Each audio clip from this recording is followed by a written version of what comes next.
이 시간에 오늘 우리에게 주신 하나님의 말씀 함께 나누겠습니다. 함께 나눌 하나님의 말씀은 민수기서 23장 27절부터 24장 9절의 말씀인데요. 먼저 23장 27절부터 30절까지 우리 함께 합독하겠습니다. 같이 읽겠습니다. 발락이 발람에게 또 이르되 오라 내가 너를 다른 곳으로 인도하리니 내가 거기서 나를 위하여 그들을 저주하기를 하나님이 혹시 기뻐하시리라 하고 발락이 발람을 인도하여 광야가 내려다 보이는 부월산 꼭대기에 이르니 발람이 발락에게 이르되 나를 위하여 여기 7 제단을 쌓고 거기 수송아지 7마리와 수장 7마리를 준비하소서. 발락이 발람의 말대로 행하여 각 제단에 수송아지와 숫양을 드리니라. 아멘. 잠시 기도드리겠습니다. 주님, 주님의 말씀을 저희들이 듣기를 원합니다. 주님이 친히 말씀하여 주시옵소서.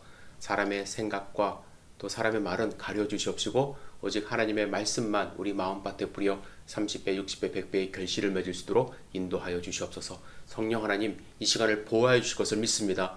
예수님의 이름으로 기도드렸사옵나이다. 아멘.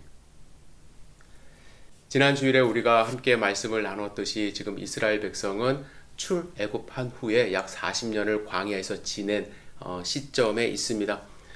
이스라엘 백성은 가나안 땅을 가기 위해서 왕의 대로를 이용하기를 원했지만 에돔 지파의 반대로 그 길을 이용할 수 없다고 해서 홍해길을 통해서 광야길을 이용하여 지금 가나안 땅 앞까지 진출한 상태입니다. 모압 평지에 와 있습니다. 여러분 한번 상상해 보세요. 200만 명이 넘는 민족의 대이동, 주변에 있는 그런 국가들이 긴장할 수밖에 없는 그러한 상황입니다. 지금 모압 평지에 와 있을 때 모압 족속들이 엄청나게 긴장을 했어요. 그의 왕 발락이 특히 긴장을 많이 했던 것 같습니다. 근데 사실 지난주에 우리가 하나님이 에돔하고 싸우지 말라고 하신 것을 봤듯이 모압하고도 하나님이 이스라엘 백성 싸우지 말라고 하셨어요.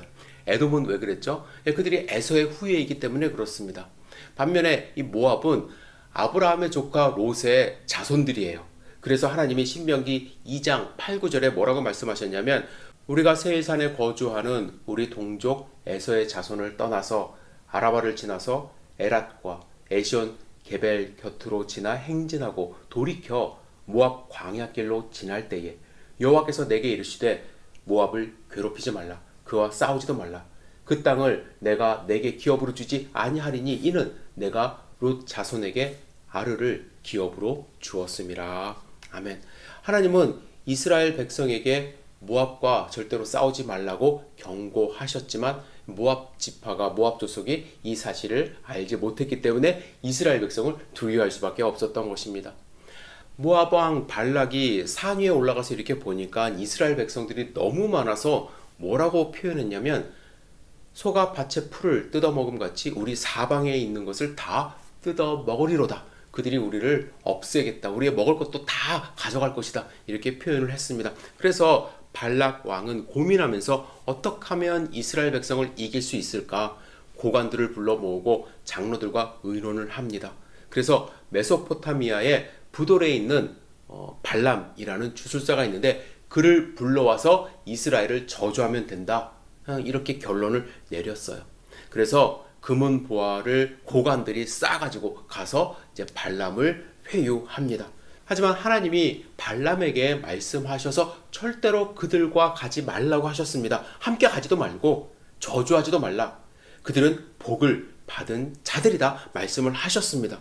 그래서 발람이 처음에는 발락의 요청, 고관들의 요청을 거절합니다. 그런데 이 발락 왕이 이제 포기할 수가 없었거든요. 국가의 운명이 걸린 문제니까요. 그래서 발락 왕이 포기한 것이 아니라 더 많은 고관들을 보내며 뭐라고 얘기하냐면 내가 그대를 높여 크게 존귀하게 하고 그대가 내게 말하는 것은 무엇이든지 시행하리니 청하건대 와서 나를 위하여 이 백성을 저주하라며 간곡히 부탁합니다. 이 말에 발람이 살짝 흔들려요. 분명히 하나님이 가지도 말라고 하셨는데 못 간다고 이야기하면서 살짝 여지를 남기며 뭐라고 얘기하냐면 이제 너희도 이 밤에 여기서 유숙하라. 여호와께서 내게 무슨 말씀을 더 하실지 알아보리라. 하나님이 분명히 가지 말라고 했는데 혹시 하나님이 다른 말 할까 싶어서 한번 하룻밤 기다려보자. 자기 마음 가운데는 이미 가고 싶은 생각이 든 거예요. 조건이 좋거든요. 하나님은 그래서 그가 가고 싶어 한다는 것을 아시고 가라고 말씀을 하셨어요. 가지만 내가 하라고 하는 말만 하라고 하십니다. 하나님은 그가 발락의 회유에 의하여 가고 싶어 하는 것을 아시고 발람이 가는 길에 사자를 보내서 그에게 책망하십니다. 이 장면이 아주 흥미로운 그러한 내용인데요. 하나님의 사자가 발람 앞에 나타납니다. 그런데 발람은 하나님의 사자를 보지 못해요. 누가 처음에 발견하냐면 그가 타고 다니는 나귀가 발견을 했습니다. 그래서 나귀는 그 길을 가지 않으려고 자꾸 피해요. 그러자 발람은 그 사실을 알지 못하고 3번에 걸쳐 나귀를 때립니다. 신기한 일이 벌어지는데요. 나귀가 말을 하기 시작해요. 내가 평생 거역한 일이 없는데 왜 나를 3번이나 때립니까? 라고 말했을 때에 그의 눈이 밝아져서 여호와의 사자를 보게 됩니다. 여호와의 사자는 여기서 다시 한번 언급을 합니다. 그들과 함께 가라. 하지만 내가 내게 이르는 말만 할지니라. 우여곡절 끝에 발람이 발락이 있는 모압에 도착을 합니다. 발락 왕은 너무나도 기뻤어요. 그가 온다는 소식을 듣고 국경까지 마중 나갔습니다. 소와 양을 잡아 극진하게 대접합니다. 얼마나 기대했겠습니까? 발람이 저주를 하면 이스라엘은 이제 망할 거라고 생각을 한 것입니다. 그래서 도착한 바로 그 다음 날 제단을 쌓기 시작합니다. 수송아지 7을 잡고 수양 7마리를 잡아 제사를 드린 후에 예언을 하기 시작해요. 그런데 그 예언을 가만히 들어보니까 이 저주가 아니에요. 축복입니다. 발람은 모압이 이스라엘을 이길 수 없다는 말을 해요. 이스라엘은 다른 민족과 구별된 민족임을 지금 선포하고 있습니다. 그리고 그들이 축복을 받았기 때문에 나도 죽을 때에 그들처럼 죽고 싶다는 이야기까지 합니다. 이것이 첫 번째 예언의 요지예요. 이 말을 들은 발락이 화를 냅니다. 아니 저주하라고 불렀더니 축복할 수 있냐고 따지죠. 그런데 발람의 입장에서도 황당한 거예요. 자기가 하고 싶은 말을 하는 것이 아니라 하나님이 하라고 하는 그 말씀을 지금 하고 있기 때문이죠. 여러분 같으면 이 시점에서 어떻게 할까요? 하나님이 두렵지 않겠습니까? 그 유명한 발람도 와서 자기가 하고 싶은 말 하지 못하고 하나님이 이렇게 축복까지 하는데, 그런데 발락의 입장에서는 이 그만둘 수가 없었습니다. 물러설 수가 없었어요. 그래서 장소를 이동합니다. 첫 번째 했던 그 장소는 이스라엘 민족이 전체가 다 보이는 장소였기 때문에 발람이 위축돼서 제대로 저주를 못했을 거다라고 이제 생각을 해서 두 번째 장소는 끝부분만 살짝 보이는 곳에 제단을 쌓고 저주하기를 바랬습니다. 그런데 두 번째도 저주가 아니라 축복을 합니다. 뭐라고 축복하냐면 하나님이 그들과 함께 하신다라는 내용이에요. 그들에게 허물이 많지만 그 허물 보지 않고 그들과 한 언약을 지키겠다 하시며 이스라엘을 해할 족속이 없다고 선언합니다. 그 말을 들은 발락은 황당했어요. 축복의 말이 발람의 입에서 나오면, 그 소문이 나면 모압의 백성이 오히려 더 위축될 것 같아서 뭐라고 얘기하냐면 그들을 저주하지도 말고 축복하지도 말라, 말하지 말라, 이렇게 이야기를 합니다. 하지만 발람은 이렇게 계속 이야기하죠. 내가 당신에게 말하여 이르기를 여호와께서 말씀하신 것은 내가 그대로 하지 않을 수 없다고 하지 아니하더이까. 하나님이 말씀하신 거 나는 꼭 해야만 합니다. 그것을 어길 수는 없습니다. 나도 어쩔 수 없이 하는 것임을 밝히고 있습니다. 이 정도 되면 발락도 포기할 법한데 발락은 발람을 그냥 돌려보낼 수가 없었어요. 지금 의지할 곳은 발람뿐이었습니다. 그래서 다시 한번 마지막으로 저주해 주기를 바라는 마음으로 부월산 꼭대기에 가서 제단을 쌓고 제사를 드립니다. 이것이 오늘 본문의 내용이에요. 그런데 이제는 발람이 주술을 쓰지 않아요. 하나님이 직접 영이 그에게 임하여 이스라엘의 아름다움을 노래합니다. 그것이 24장 5, 6절이에요. 함께 읽겠습니다. 시작. 야곱이여 내 장막들이 이스라엘이여 내 거처들이 어찌 그리 아름다운고. 그 벌어짐이 골짜기 같고 강가의 동산 같으며 여호와께서 심으신 칩향목들 같고 강가의 백향목들 같도다. 그리고 그가 뭐라고 얘기하냐면 하나님의 백성인 이스라엘을 축복하는 자는 복을 받고 그들을 저주하는 자들에게는 저주가 내릴 것이다라고 합니다. 즉 모압의 입장에서는요, 그들이 저주하려고 했으니까 저주 받을 것이라고 오히려 저주를 받아요. 발락의 기대와는 완전히 다른 예언을 하고 있는 것입니다. 결국 발락은 원하는 것 하나도 얻지 못하고 오히려 저주를 받고 발람을 보내게 됩니다. 이것이 오늘 우리가 함께 나눌 본문의 내용인데요. 여러분, 발락과 발람의 이야기를 들으면서 어떤 생각이 드셨는지요? 저는 처음에 이 본문을 묵상했을 때 왜 하나님이 이 스토리를 구체적으로 장황하게 기록하셨을까라는 생각을 했습니다. 너무 디테일하게, 민수기에서 3장이나 이 내용이 나오거든요.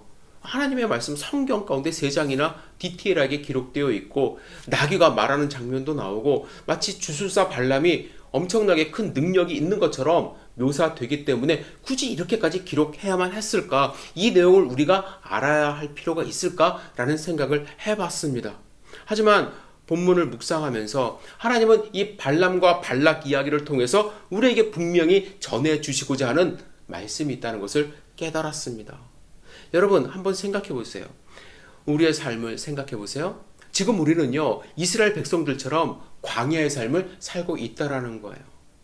이스라엘 백성이 하나님이 약속하신 젖과 꿀이 흐르는 가나안 땅을 향해 지금 광야의 삶을 살고 있듯이, 우리는 하나님이 약속하신 하나님 나라를 향해 가면서 광야 같은 세상에 살고 있다라는 것입니다.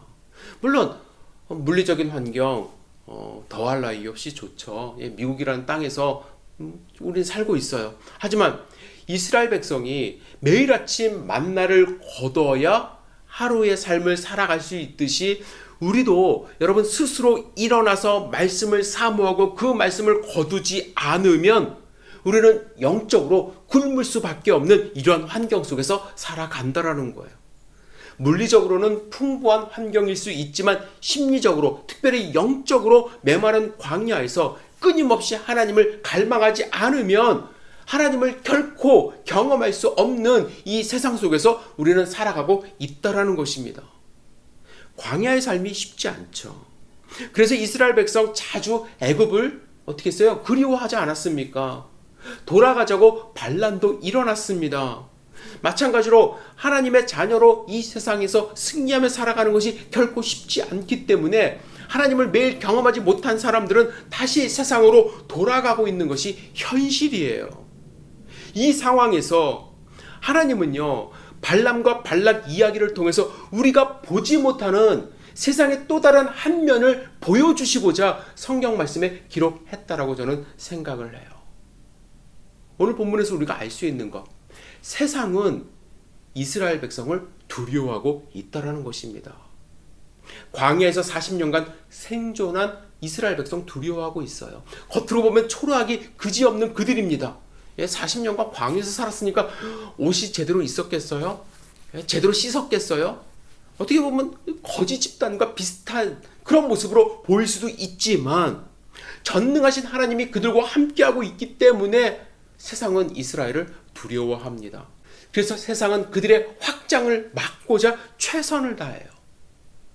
자기 힘으로 안 되니까 금, 은 이용하고 권위를 준다고 하면서 발람을 데려다가 저주하게 만듭니다.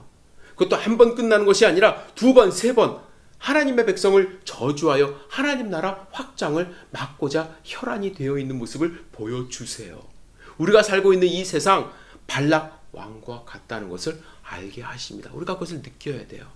우리의 믿음이 성장할수록, 하나님께 더 가까이 나아갈수록 보이지 않는 갈등, 보이지 않는 세력이 우리의 믿음을 갉아먹으려고 하고 있다는 것을, 우리의 믿음을 포기하게 하려고 하고 있다는 것을 여러분들 아셔야 돼요.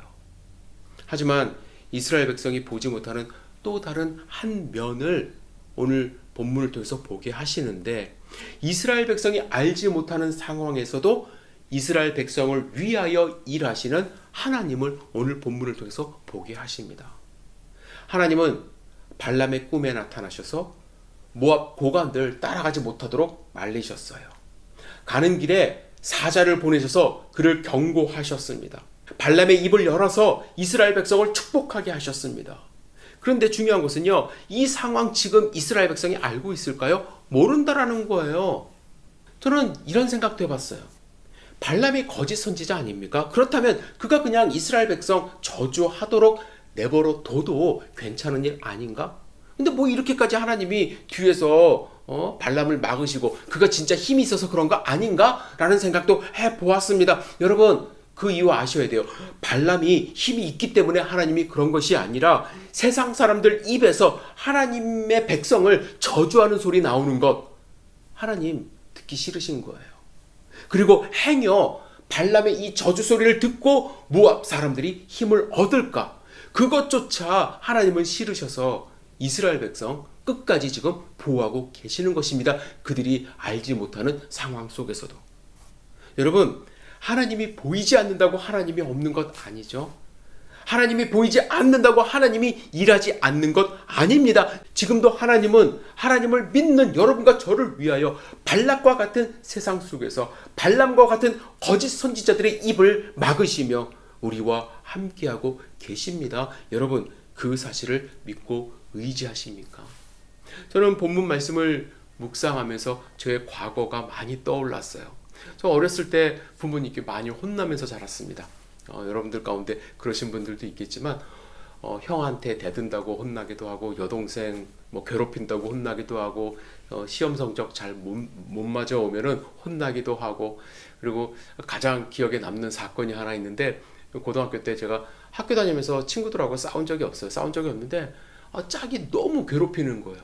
그래서 좀 몸싸움을 했습니다.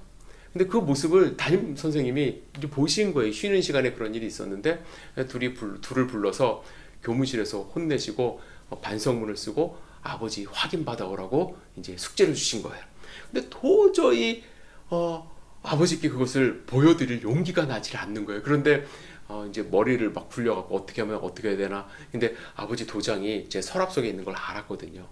그래서 차마 아버지께 이 반성문 못 보여드리겠다 싶은 마음이 더 커서 그것을 도장을 찍어서 선생님께 제출을 했습니다. 그런데 선생님이 저보다 한 수 위세요. 선생님이 아버지께 전화를 한 거예요. 확인 전화를. 집에서 난리가 났죠. 아버지께 정말 엄청나게 회초리로 맞은 그러한 기억이 있습니다. 그때는 근데 아버지가 왜 나를 이렇게까지 너무 아파서 서운했던 그런 마음이 있어요. 그런데 그런 시절이 지금 그립기도 합니다.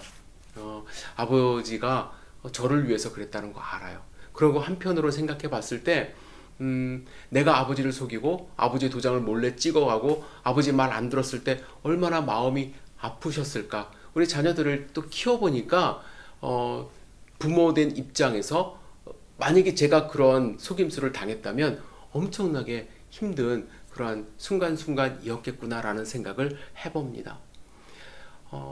제가 왜 이런 말씀을 드리냐면 이스라엘 백성들 지금 하나님께 불평할 때 혼나기도 하고 또 하나님께 반역했을 때 수많은 사람들이 죽기도 하고 불뱀을 하나님이 보내시기도 하고 하나님이 왜 그랬을까? 이스라엘 백성의 입장에서는 때로는 애굽으로 돌아가고 싶고 먹을 것이 없다고 불평불만하지만 하나님은 그들을 자녀처럼 지금 생각하시는 거예요. 반역할 때 마음이 아프셔서 회초리를 드시는 것입니다. 그래서 그들을 잘 인도해서 가나안 땅으로 지금 가려고 하는데 이스라엘 백성은 잘 깨닫지 못하는 거예요. 순간의 괴로움, 순간의 불편, 그거 불평불만 하나님께 보내는 것입니다. 그러나 하나님은요, 행여 주변 나라들이 이스라엘을 저주할까? 다른 사람들이 이스라엘을 욕할까? 그것 때문에 지금도 일하고 계시고 그들을 보호하고 계시고 그들이 가나안 땅에 잘 들어가도록 하나님이 지금도 일하고 계신다는 사실을 우리는 깨달아야만 합니다. 여러분, 하나님이 우리와 함께 하고 계세요. 지금도 일하고 계세요. 우리가 하나님께 반역했을 때 마음 아픈 마음으로, 가슴 아픈 마음으로 아픈 마음을 붙드시고 지금 일하고 계십니다. 여러분과 저를 위하여 하나님 나라가 완성되는 그날을 기대하시면서 우리를 인도하시는 그 하나님을 찬양하는 하루하루 되기를 주님의 이름으로 축복합니다. 하나님은 지금도 우리와 함께 하시고 우리를 위하여 일하고 계신다는 사실을 믿고 의지하시기를 주님의 이름으로 축복합니다. 기도하겠습니다. 전능하신 주님, 오늘 본문의 말씀을 통해서 우리에게 주신 음성을 마음 가운데 새길 수 있도록 인도하여 주시옵소서. 하나님이 나를 위하여 일하고 있다는 그 사실을 잊지 않도록 주여 붙들어 주시고 그 사실을 붙들고 승리하는 하루하루 될 수 있도록 도와주시옵소서. 예수님의 이름으로 기도드렸사옵나이다. 아멘.